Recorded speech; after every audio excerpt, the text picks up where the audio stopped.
বিশ্ব শ্রমিক সমিতি সংগঠনের নবগঠিত কমিটির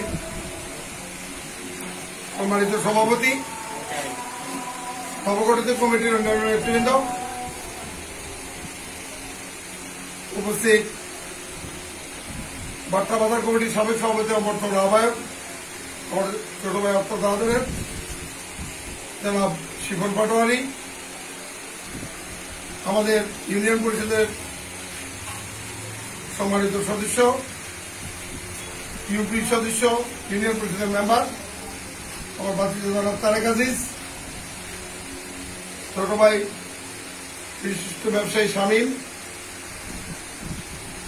হৃদয় এবং হাসান দাওয়ান, হাসান কারি, হাসান ভুইয়া এবং আমাদের হাসরুদ্দামান সহ এই সমিতির সদস্যবৃন্দ, উপস্থিত সচিববৃন্দ, সবাইকে আমার সালাম শ্রদ্ধা জানাচ্ছি। এটা একটি সংগঠনের একেবারেই নতুন প্রজন্মে নতুন জন্ম হয়েছে মাত্র সংগঠন। সেই সংগঠনের আজকে একটা অফিস উদ্বোধন হয়েছে এবং এটা উদ্বোধনী অনুষ্ঠানেই আমাদের আজকে এখানে আলোচনা। আমি ইউনিয়ন পরিষদের নির্বাচিত চেয়ারম্যান হওয়ার পরে 4 মাস অতিবাহিত হচ্ছে মাত্র। এর মধ্যেই এই শ্রমিক সংগঠনের, এই রিক্সা শ্রমিকের একটি সংগঠনেরও আজকে নতুন করে এর উদ্বোধন হচ্ছে এবং এটা জন্ম হয়েছে এবং আজ থেকে এটার পদযাত্রা শুরু হয়েছে। এই শুরুতেই আমি আপনাদের এটাকে স্বাগত জানাচ্ছি।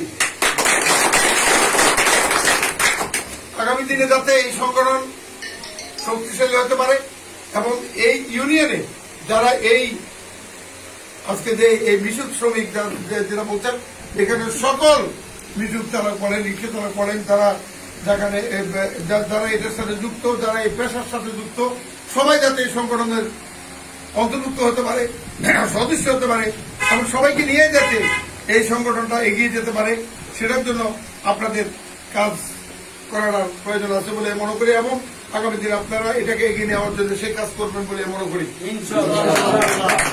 এখানে কোনো দ্বিধা বিভক্ত থাকবে না, এখানে কোনো দ্বিধাদ্বন্দ্ব থাকবে না। এখানে যারা এই ইউনিয়নে যারা এই মিশুক চালায় এরা সবাই সংগঠনের অন্তর্ভুক্ত হবে, এরা সবাই এখানে সদস্য হবে। তাদেরকে সদস্য করার জন্য যা যা করণীয় সংগঠনের যারা নেতৃবৃন্দ এবং যারা এই যে আমার ডান পাশে যে লেখা আছে যারা নবগঠিত কমিটি, এই নবগঠিত কমিটির যারা আছেন তাদের এই কার্যক্রমে, তাদের অ্যাক্টিভিটিস, তাদের আগামী দিনের কার্যক্রমে মানে আমাদেরকে আজকে এখানে আমাদের প্রধান অতিথি করছেন, বিশেষ অতিথি আছেন, কিন্তু এটা আপনাদের আগামী দিনের কার্যক্রমের উপর নির্ভর করবে আপনাদের সাথে আমি কতটুকু থাকবো। আমাকে সম্মান দিয়েছে এটার জন্য ধন্যবাদ, এটার জন্য আমি কৃতজ্ঞ। কিন্তু সংগঠন কিন্তু আমি করছিলাম, আমি চেয়ারম্যানের যখন প্রথমবার হই তখন আমি কিন্তু রিক্সা শ্রমিকদের সংগঠন করছিলাম। তখন উত্তরটার তবদার বাড়ির চৌধুরী এবং কোরবান আলী সহ এরা যথেষ্ট শ্রমদান দিয়েছে। তারা আজকে দুনিয়াতে নেই, আল্লাহ তাদেরকে ব্যস্তবাসী করুক, তাদেরকে দানাবাসী করুক এবং এই পর্যায়ে যতটুকু কোমরতলা থেকে শুরু করে ইউনিয়নের প্রতিটি গ্রাম থেকে শ্রমিক রয়েছিল। কিন্তু সেদিন টাকাটা যোগাই দিছি, কিন্তু সেই টাকাটা তারা পরিশোধ করতে পারেনি। সেই টাকাটা শুধু আমাকে মাঝে মাঝে ঢাকা থেকে আসার পরে আমাকে পরিশোধ করতে হয়েছে, কারণ আমি লজ্জিত হয়েছিলাম অনেকে তখন প্রস্তুত চেয়ারম্যান সাহেব আমার টাকাটা তো দেয়নি, আমার টাকাটা তো পাইনি, সেই টাকাটা আমাকে পরিশোধ করতে হয়েছে। যেটা আপনারা অনেকেই জানেন না, হয়তো যদি কেউ এর মধ্যে যুক্ত থাকেন হয়তো কেউ না কেউ জানেন। আমি এটা তাদের কাছে বলছিলাম যে তোরা এইভাবে আগে যা, ব্যাংক অ্যাকাউন্টটা কর। আজ তো কাল পরশু করে ব্যাংক অ্যাকাউন্ট হয়নি, তারা করে নাই, যার জন্য মনে করেন যে সেদিন সেটা করে। সেই সংগঠনটা যদি সেদিন টিকিয়ে রাখতো এবং সেভাবে টিকিয়ে থাকতো তাহলে আজকে আমাদের শিবম পটারি যে কিছুক্ষণ আগে বলছে যে এখান থেকে যাই হয়তো একদিন আপনারা বাস শ্রমিক ইউনিয়নের সদস্য হতে পারতেন। আজকে হয়তো বাস শ্রমিক না হোক, অন্তত মনে করেন যে সিএনজি চালিত পর্যায়ের অবস্থানও আপনারা পৌঁছে দিতে পারত এই সংগঠন, যদি ঠিক এই সংগঠনটা টিকে থাকতো। ঠিক রাখতে পারে কেন? এখানে কিছু বিষয় আছে যারা এখন এটা পরিচালনার সাথে যুক্ত হয়েছেন, যারা এখানে সংগঠনের নেতৃবৃন্দ হয়েছেন, তাদের মধ্যে অনেকে দেখা গেছে হয়তো কোনো না কোনো কারণে বিদেশ চলে যাচ্ছে। কারণ যে সবচেয়ে বেশি অ্যাক্টিভ, যে সবচেয়ে বেশি কাজ করার লোক, দেখা গেছে সে হঠাৎ করে হয়তো তার জীবিকার বা পারিবারিক প্রয়োজনে সে হয়তো বা মধ্যপ্রাচ্যের কোনো দেশে চাকরি দিয়ে গেছে, বা দেশে বা অন্য কোথাও হয়তো ভালো কোনো সংস্থা হয়েছে, চলে যাওয়ার পরে দেখা গেছে আরেকজন নিরাশ হয়ে গেছে। এর মধ্যে একজন, দুইজন, তিনজন, চারজন চলে যাওয়ার পরে দেখা গেছে এটা অনেকটা সীমিত হয়ে গেছে। কিন্তু যেটা বাস্তব, যেটা সত্য, যেটা সঠিক, সেটা বলছি আপনাদেরকে, সংগঠন করে চলে গেছে, কিন্তু হাল ছাড়া যাবে না। যদি হয় তাহলে কালামিয়া যদি চলে যায় ওই সংগঠনে, ওই 1 সপ্তাহ 10 দিনের মধ্যে, 15 দিনের মধ্যে সংগঠনের নিয়ম আছে, সেখানে আরেকজনকে কপ করে ওই সংগঠনের ওখানে যুক্ত করবেন, কিন্তু সংগঠন ভাঙা যাবে না। সংগঠন এগিয়ে যাবে, সংগঠন টিকে থাকবে। সংগঠন যখন করছেন, সংগঠনের পর্যায়ে আমি একটা কথা বলি, আমি যেহেতু সমিতি সংগঠন করার মতো অবস্থা আছে, আমি করছি, এটা আমার একটা নেশা। আমি এই ঢাকা শহরে থেকে বিভিন্ন সমিতি সংগঠনের জন্মতিথি রেজিস্ট্রেশন করছি, পাড়ায় কর, মহল্লায় কর, মার্কেটে কর, আমি সংগঠন করছি, যেটা আমার এলাকার লোকেরা জানে, তারা আমার ওখানে গেছে, তারা সবাই জানে। একটা নয়, কয়েকটা সংগঠন আমি অন্য মার্কেটের সমিতি রেজিস্ট্রেশন করছি। এখন আমি ইউনিয়ন পরিষদের চেয়ারম্যান নির্বাচিত হওয়ার পিছনে আপনাদের অবদান সবচেয়ে বেশি। আপনাদের কথা আমি ভুলে যাইনি।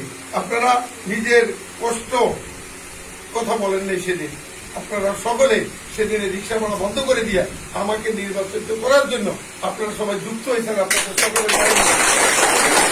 কৃতজ্ঞ আপনাদের কাছে, এবং আমি মনে করি আপনারা আমাকে ঋণী করেছেন, সেজন্য আমারও কিছু দেওয়ার আছে, আমারও কিছু বলার আছে। আমি আপনাদের সাথে, আপনাদেরকে সহযোগিতা করার দরকার আছে, আপনাদের পাশে দাঁড়ানোর মতো মানসিকতা আমার আছে, এবং আমি আপনাদের পাশে আছি, থাকবো ইনশাআল্লাহ। এই সমিতিকে কিন্তু শক্তিশালী করতে হবে। এখান থেকে কোনো টাকা পয়সাকে কোনো অঞ্চল করা যাবে না। যদি সেটা করেন তাইলে আমাকে তো পাবেন না, বরং আপনার সাথে আমার কি হবে, আজকের যে সুসম্পর্ক কালকে সেটা নষ্ট হয়ে যাবে। আপনারা এই সংগঠন করার আগেও আমার সাথে আলোচনা করছেন, আমরা বলছেন, আমার বাড়িতে গেছেন কষ্ট করে, আমার সাথে বসে সময় দিচ্ছেন, আপনারা আমার সাথে আলোচনা করে নিচ্ছেন। 1 টাকা করি যদি 100 জনে যদি 1 টাকা করি দেয়, তাহলে 100 টাকা প্রতিদিন হয়। 10 টাকা করি যদি 100 জনে দেয়, তাহলে 1000 টাকা হয়। এটা কোনো এই সময়ে, এই যুগে এটা কোনো বিষয় না। এবার আপনি হিসাব করেন, যদি 1000 টাকা যদি 10 টাকা করে দিলে 1000 টাকা পার ডে জমা হয়, তাইলে আমার 30 দিনে কত জমা হবে? 30,000 টাকা। তার মানে 30,000 টাকা যদি হয়, বছরও কত আসে? 3,60,000 টাকা নাকি? 3,60,000 টাকা আছে না? তাইলে মনে করেন আপনি মনে করেন 3 লাখ 3.5 লাখ টাকা টোটাল করতে, আপনি হিসাব করেন, আপনি প্রতিদিনে মনে করেন শুধু 10 টাকা করে 100 করে আপনি 50 জনের হিসাব করেন, তাহলে অর্ধেক আসবে।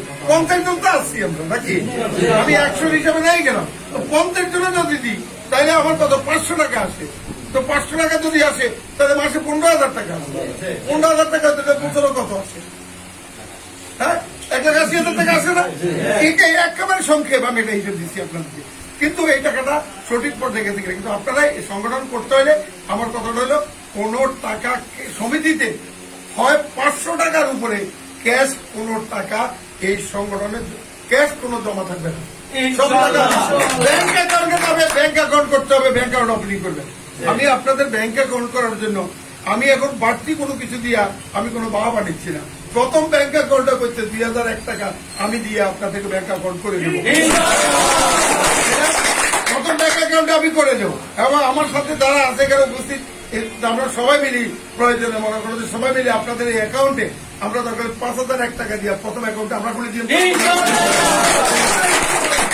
আমরা সবাই আমরা মিলে, আমার শিবন পাড়াই আছে, শামীম আছে, আমার ভাতিজা পরিষদের সম্মানিত মেম্বার, আমরা সবাই মিলে আগো হাজারকারী আছে, আমরা সবাই মিলিয়ে আমরা করবো সেটা করে 5,001 টাকা দিই। সেদিন আপনাদের কোনো টাকা জমা হবে না। 5,001 টাকা দিয়ে শুধু অ্যাকাউন্টে পরিচালনা করবেন, আপনারা অ্যাকাউন্টে নেবেন, আপনারা কিন্তু টাকা আমরা দিব প্রথম অ্যাকাউন্ট, তারপরে আপনাদের টাকা জমা হবে।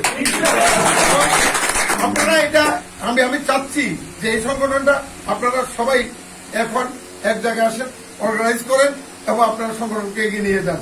সংগঠন যদি শক্তিশালী হয়, আগামী দিনে আপনারা কি করবেন না করবেন আগে অন্তত 2 বছর পরিচালনা করেন। আর যেটা নবনির্বাচিত কমিটি, এই যে কমিটিটা এটা তো গঠিত হয়েছে, এটা তো হইলো আপনারা মনোনীত করছেন, 1 বছর পর্যন্ত মোটামুটি ভাবে এই কমিটি পরিচালনা করুন। এটা আমার প্রস্তাব, আপনারা সিদ্ধান্ত নেবেন। বাকিটা 1 বছর পরে যদি এই সংগঠন যদি ঠিক মতো আমরা দেখি পরিচালিত হচ্ছে সুন্দরভাবে, 1 বছর পরে এই সংগঠনের নির্বাচন হবে, নির্বাচনের প্রতিনিধি হবে। এবং নির্বাচন করলে কি হয় জানেন, নির্বাচন করলে কি সাধারণ সদস্যদের মধ্যে একটা উৎসাহ থাকে, তারা ভোট দিয়ে তাকে প্রতিনিধি বানায়। আর নির্বাচিত কমিটি আসলে সেই কমিটির কি হবে জানেন, সেই কমিটির গুরুত্ব হবে যে আমাকে শ্রমিকরা ভোট দিয়া নির্বাচিত করছে। আমরা ইউনিয়ন পরিষদের দরকার হলে পাশে আমরা স্কুলে যেখানে হোক আমরা সেখানে ভোট কেন্দ্র করবো। আমরা 1 মাস আগে ডিক্লারেশন দিব, মনোনয়নপত্র জমা নিব। সেই মনোনয়নপত্রে সবাই মনে করেন আমরা 200 টাকা করে মনোনয়নপত্র বা 50 টাকা করে মনোনয়নপত্র বিক্রি করবো। আমরা জামানত দিব, এই টাকা আমাদের ক্যাশ হবে, এটা দিয়ে আমাদের অ্যাকাউন্টে চলে যাবে।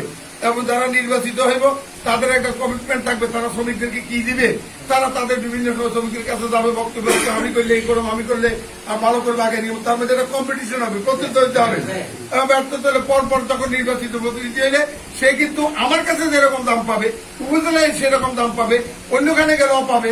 সার্কিলে যাই আমার কোন শ্রমিক যদি আটকা পড়ে গাড়ি নিয়ে সেখানে সে মোকাবিলা করবে, সারাস্তি যদি কেউ হয় সেখানে মোকাবিলা করবে, সে যেহেতু নির্বাচিত প্রতিনিধি। রামগঞ্জ উপজেলায় গেলে সেখানেও সে পর্যায়ে তার প্রতিনিধিত্ব করবে। ওখানে যারা শ্রমিক সংগঠন করে তারা এই সংগঠনকে কদর করতে বাধ্য হবে, তারা এই সংগঠনের পিছিয়ে আসতে বাধ্য হবে, সংগঠনকে দাওয়া দিতে বাধ্য হবে। এখানে প্রতিনিধিরা যাই আর তাদের অন্যান্য সংগঠনের বক্তব্য দিবে, সেখানে বলবে যে আমার এখানে এই সংগঠন যুক্ত হবেন আপনারা সবকিছু মিলে। আমি মনে করি যে সেই পর্যায়ে বিষয়গুলা আগে নেওয়ার দায়িত্ব আপনাদের। এবং আমরা চেষ্টা করব আগামী 1 বছর যদি আপনারা 6 মাস চালান, 1 বছর চালান, এরপরে যদি আমি দেখি যে সংগঠন ভালো চলতেছে, তাহলে আমি আমার শিল্পনাতে আমি তাদেরকে নিয়ে এই সংগঠনকে আমরা রেজিস্ট্রেশন নিয়ে আসবো, যাতে এটা বৈধ হয়। সরকারের কাছে আপনি বলতে পারেন যে আমার এটা রেজিস্ট্রার সমিতি এবং আমি এই সমিতির সংগঠনের লোক, এবং এটার একটা মূল্য হবে ভিন্ন। এখানে আপনি ইচ্ছা করলে সরকারের কাছে, দেশের কাছে, জনপ্রতিনিধিদের কাছে আপনি এটা নিয়ে যে কোনো সময় আপনার এই সংগঠনের জন্য আপনার অনুদান আনতে পারবেন, এবং এটার জন্য আপনি অনুদান দাবি করতে পারবেন, আবেদন করতে পারবেন বিভিন্ন জায়গায় যে আমাকে এই সুযোগ সুবিধা দেওয়া হোক। এর মধ্যে একটা কথা আছে যেটা আমাদের জীবন বাড়ির বলে গেছে, যেটা আমি আপনাদেরকে চাপবো। ইউনিয়ন পরিষদের চেয়ারম্যান হচ্ছে আমার এলাকার জনগণের শান্তির জন্য, আমার এলাকার উন্নয়নের জন্য, এলাকার মানুষের কল্যাণের জন্য, এলাকার মানুষের সেবার জন্য। কিন্তু আমি আপনাদেরকে 3টা জিনিস সে বলে গেছে, তারপরেও আমি বলছি যে আমাদের এই সংগঠনের সকল সদস্যদেরকে শুধু একটা ব্যাপারে প্রতিজ্ঞাবদ্ধ হইতে হইব, আমরা কেউ মাদক বিক্রেতাকে সহযোগিতা করব না, মাদক সেবন করব না। এই সংগঠনে কেউ কোনো মাদক সেবনের সাথে যুক্ত হবে না। এবং মাদক সেবনকারীদেরকে যদি কোথাও দেখে এ করে, তারা তাদের পর্যায় থেকে তারা নিজেরা কোন রকম সেখানে কোনো নিজেদেরকে রিস্ক নেওয়া কোনো কিছু করার প্রয়োজন নেই। তারা শুধু আমাদেরকে গোপনে এই বিষয়টা আমাদেরকে জানাবে। মাদকের আগ্রাখানাগুলো আমরা দেখতে চাই কোথায় কোথায় আছে। 1 আর 2 জুয়া তাস আমাদের এই সংগঠনের কোনো কেউ খেলবেন, এটা হলে কিন্তু আমি নেই, আপনারা সংগঠন চালান, আমি সংগঠন না করবো না, আমাকে পাচ্ছেন না। আমি যেটার বিপক্ষে এটা হতে পারবে না, হবে না। আপনার সন্তান স্কুলে পড়ে, আমাদের এই যে সংগঠনের মিছিল শ্রমিক আমাদের অনেকের মেয়েরা আছে, ছেলেরা আছে, কলেজে পড়ে না? এই সারাদিনের কষ্ট করে তাদেরকে যখন ডিগ্রি কলেজ বলেন, অন্যখানে বলেন, পড়েন না? স্কুলে পড়েন না? মাদ্রাসা পড়েন না? পড়েন না? তো আপনার সন্তান মানুষও বেড়েই তো যাচ্ছেন, আপনার কষ্ট সার্থক হোক, আপনার পরিবারের হাল ধরুক। আপনিও চাচ্ছেন যে সারা জীবনে কি আমি এটা করবো নাকি? আমি না সারা জীবন রিক্সা চালাইছি, কিন্তু আমার সন্তান কেন রিক্সা চালাবে? আমার সন্তান একটা লেখাপড়া করি, এটা ভালো করতে গেছে, আমি দেখতে চাই। এই জন্যই তো এই কষ্টটুকু। সুতরাং এটা সার্থক হোক, সফল হোক, এবং আপনারাও সফল হন এই কামনা করি। কিন্তু ওদেরকে এই যে আমাদের কিছু বখাটের ছেলেরা আছে, যারা স্কুল কলেজ ছুটি হলে যারা স্কুলের গেট থেকে শুরু করি রাস্তায় টেজিং করা, বিভিন্ন পর্যায়ে করে, এগুলো আপনারা একটু লক্ষ্য রাখবেন। গাড়ি চালানোর ফাঁকে ফাঁকে আপনারা তখন দেখবেন যে আপনার নিজের জীবনের উপরে ঝুঁকি আসছে, তখন আপনি সেটা বলার দরকার নেই। আপনি অন্তত মিনিমাম আমাকে ফোন দিতে বলতে পারবেন, আর তো কিছু দরকার নেই। জীবন পাঠাতে একটা ফোন দিতে বলতে পারবেন, আমি নিজে একটা ফোন দিতে বলতে পারবেন। তো ওরা যত বড় শক্তিশালী হোক, আমাদের লোকজন আছে, তারা সেখানে পৌঁছে যাবে, আপনার পাশে সহযোগিতা থাকবে। আমি কথা দিলাম, আমাদের লোকজন তখন দেখবেন যে আপনি স্বল্প সময়ের মধ্যে ওখানে উপস্থিত হয়ে গেছে। আমরা ওরা দেখতে চাই রাস্তায় কোনো মেয়েরা ইফতেজিং এর শিকার হবে, এইটা আমাদের ইউনিয়নে হতে আমরা দেব না। আমরা চাই আমাদের ইউনিয়ন থেকে ইউনিয়নের লোকেরা কিছু শিখুক, আমাদের আগামী দিনের ভবিষ্যৎ ভালো হোক, আমাদের ছেলেরা মানুষ হোক, আমাদের সন্তানরা আগামী দিনে মনে করেন যে একটা ভালো একটা সমাজ ব্যবস্থা, ভালো একটি পরিবেশে তারা তাদের নিজেদেরকে গড়ে তুলুক, এবং তারা মানুষের মতো মানুষ হোক। আমরা সেই জন্য আমাদের সহযোগিতা, আমাদের কার্যক্রম সবকিছু ইনশাল্লাহ থাকবে। আমরা এই ব্যাপারে কোন রকম ভাবে আমরা বিরোধীভাবে কাজ করতে চাই, এই ব্যাপারে আপনারা সার্বিকভাবে সহযোগিতা করবেন। গাড়িতে একটা কথা আছে, আমাদের অনেক গাড়ি আছে, গাড়ি টাড়ি নিয়ে অনেক সময় উপজেলা গেলে, রামগঞ্জ গেলে, অথবা সাতকিলে গেলে, সারাস্তি গেলে অনেক সমস্যার শিকার হইতে হয়। অনেক সিএনজি ওনারাও তো অনেক সময় এই ধরনের শিকার হয়। আমরা এই সংগঠনকে এমন শক্তিশালী করতে চাই যে বাট্রা ইউনিয়ন থেকে একটা রিক্সা যদি চাটকি যায় সেটা যাতে সালাম পায়। ওই সংগঠন এমনভাবে শক্তিশালী করতে, এটা আওয়াজ হয়ে যাবে যখন আপনারা সংগঠিত হবেন, সবাই কাজ করবেন, সবাই এক জায়গায় চলে আসবেন, এবং আমরা তখন এই সংগঠনের এই অ্যাকাউন্ট থেকে শুরু করে আমরা তখন এটাকে শক্তিশালী করার পদক্ষেপ গ্রহণ করব। আমাদের এটার মেসেজগুলো, আমাদের এটার বার্তাটা, এটা তো আর এখানে সীমিত থাকবে না, এটা তো সারা আজকে সব জায়গায় পৌঁছে যাবে না। সে পর্যায়ে কিন্তু একটা বিষয় আছে শুধু এটাই, সেটা হলো আমাদের একজন মাত্র এই সংগঠনের এতক্ষণ তো উন্নতির কথা বলছি, টাকার কথা বলছি না, জমানোর কথা বলছি না, ব্যাংক অ্যাকাউন্টের কথা বলছি না, কিন্তু এখন একটা কথা বলি, এই সংগঠনের একজন মাত্র শ্রমিক যদি কোথাও অসুস্থ হয়ে পড়ে, প্রত্যেকটি সদস্য একত্রিত ভাবে তার সুচিকিৎসার জন্য যা যা করে নিয়ে তার পাশে দাঁড়াবে। আমি কিন্তু আগে বলছি, ওই 100 জনে 10 টাকা করে দিলে 1000 টাকা, প্রথম ধাক্কায় ওই দিনে 1000 টাকা 10 টাকা করে দিয়া তার ঘরে পৌঁছে যাবে। তার পরিবার আর কান্না করবো না যে আমি কোথেকে ওষুধ কিনুম, এই তো করবো না, আমাদের ডেলি আনি ডেলি খাই, আমরা অনেক যে করতে আনলাম, আজকে তো গরম কিচ্ছু নাই, আজকে তো চালু কিনতে পারি না, আজকে তো রোজগারও নাই, 3 দিনে যেহেতু অসুখ পড়ে দিচ্ছে। ওই লোকটি অসুখ পড়তে পারবে না, একজন সদস্য যে যেখানে অসুবিধা থাকে তার অসুবিধার জন্য বাকি শ্রমিকরা তার এই মানসিকতা নিয়ে সংগঠন তৈরি করতে হবে। এবং যদি কোন রকম তার বাচ্চা কাচ্চা, তার ছেলে মেয়ে, তার পরিবার পরিজনের কেউ অসুস্থ হয়, সেখানেও আমরা এই সংগঠন দাঁড়াবো। তাইলে কি হবে? এটা হলো সংগঠনের কাজ, এটাই সংগঠনকে এগিয়ে নেওয়া, এটাই সংগঠনের কাজ। এটা 10 জনে দেখবে, সারা এলাকায় আওয়াজ হবে যে দেখছুনি তারা কি সংগঠন করছে। একজন অসুস্থ হয়েছে, সবাই চলে গেছে তার অসুস্থতার জন্য, সাথে সাথে তার বাড়িতে 1000 টাকা পৌঁছে গেছে, তার বাড়িতে 500 টাকা পয়সা গেছে কি তার ফল ফ্রুট খাওয়ার জন্য, ওষুধ কেনার জন্য। সে তো মনে করে যে না চাইলে চলে। এই ধরনের সংগঠন আমরা করতে চাই। আমাদের এই সংগঠন থেকে অন্য সংগঠনগুলো যাতে জাগ্রত হয়, তারা যাতে মনে করেন যে আগামী দিনে এই ধরনের একটা অর্গানাইজ করে তারা একত্রিত হওয়ার মন মানসিকতা বিরাজ করে। এই সংগঠন, এই বিশেষ শ্রমিক সমিতি সংগঠন, এই সংগঠন থেকে শিক্ষা নিবে সবাই। সমিতির অফিস থাকবে, অফিসে করবেন, অফিসে ব্যয়বহুল কিছু করেন না, অতিরিক্ত কোনো টাকা খরচ করেন না, এটা একটা কথা। অতিরিক্ত কোনো বাড়তি কোনো খরচে যাবেন না। সংগঠনের এখানে সংগঠন থাকবে, সংগঠনের অফিস থাকবে, ভাড়াটার এই সংগঠন থেকে তো যাবে, এই শ্রমিকদের টাকাই তো যাবে। এখানে আপনারা যখন রেস্ট নেবেন, বিশ্রাম নেবেন, এখানে আজ বলবেন, কিন্তু এখানে চেষ্টা করবেন নিজেদের পকেটে 10 টাকা খরচ করার জন্য। হ্যাঁ, এখানে মনে করেন যে শুধু যা জমাইছেন যদি সমিতি টাকা, এগুলা এখানে সার বিল দিয়া আর মনে করেন যে সিগারেটের বিল দিয়ে বিল দিয়ে শেষই দেখেন, তাইলে কিন্তু কোনো লাভ হবে না। করবেন না তা নয়, যেটা একান্ত প্রয়োজন সেটা তো করতে হবে। সংগঠন থেকে তো কলম কিনতে হইব, সংগঠন থেকে তো এখানে কিছু দরকারের এটা কিনতে হবে, সেটা ভিন্ন জিনিস। সেটা বাউচার থাকবে, কোন বাউচার বিল, কোন রিসিটের বাইরে কোন রকম ভাবে যাতে যে কোনো শ্রমিক 10 দিন পরে আইলে যদি বলে 50 টাকা কিসের খরচ হয়েছে, উনি যাতে বলতে পারে যে 50 টাকা এই যে খরচ হয়েছে, এই 50 টাকা এই কাজে খরচ হয়েছে, এটা যাতে এই পর্যায়ের অবস্থা। এটার জন্য কোনো সহযোগিতার দরকার নেই, আমার ডাইকেন, আমি থাকবো, আমি আসবো, আমি সময় দিব, কোনো সমস্যা নেই। কিন্তু চাইতেছি যে এই সংগঠন যাতে সুন্দরভাবে এগিয়ে নিতে পারেন আপনারা, এবং এটার সাথে এগিয়ে যায়, এটা যাতে উন্নত হয়, শ্রমিকদের কল্যাণে যাতে কাজে আসে, এবং সেইটা যদি হয় আমি সকল পর্যায়ে কাজ করবো ইনশাআল্লাহ। প্রত্যেকটি শ্রমিক সংগঠনের সাথে আছি আমি। আপনাদেরকে আর বাড়তি আর কিছু বলবো না, আরো সময় আছে। এটা উত্তর এটা উন্নতি হোক এবং আপনারা এগিয়ে যান।